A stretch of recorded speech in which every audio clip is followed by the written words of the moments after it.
জামালপুর জেলা কারাগার থেকে ১২ ঘণ্টা গুলির শব্দ পাওয়ার পর এখন পরিস্থিতি নিয়ন্ত্রণে এসেছে।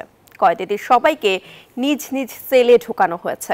এই ঘটনায় ৬ জন নিহত হয়েছে বলে জানিয়েছে জেল কর্তৃপক্ষ। এর আগে বৃহস্পতিবার দুপুরে জামালপুরে কারাবন্দীরা তাদের থাকার জায়গায় আগুন দিয়ে একটি ফটক ভেঙে ফেলে। পরে আইন শৃঙ্খলা বাহিনীর সদস্যরা পরিস্থিতি নিয়ন্ত্রণে ফাঁকা গুলি ছুড়তে থাকে। সেনাবাহিনীর সদস্যরা বৃহস্পতিবার থেকে কারাগার এলাকায় ঘিরে রাখে। জেল কর্তৃপক্ষ জানায়, আসামিরা দুই ভাগে বিভক্ত হয়। তাদের একটি পক্ষ মুক্তির জন্য বিদ্রোহ করে।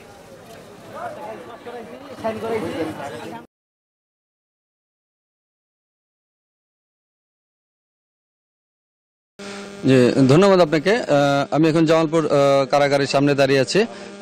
এই নিহতদের ঘটনা এবং সম্পূর্ণ কারার বর্তমান যে অবস্থা আছে সেই অবস্থায়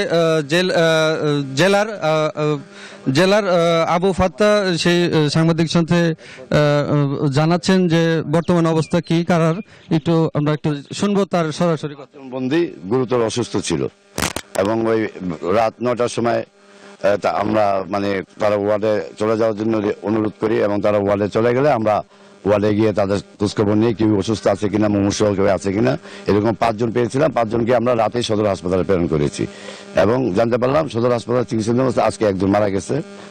যে আর আমাদের ৩ জন কারারক্ষী এখনো ময়মনসিংহ মেডিকেল কলেজে চিকিৎসাধীন আছে। আমি নিজেও ইনজুরি প্রাপ্ত। বর্তমানে কারাগারের অবস্থা শান্ত এবং বন্দীরা ভুল বুঝতে পেরেছে এবং ওরা বলছে স্যার জোর করে কতিপয় যে নেশা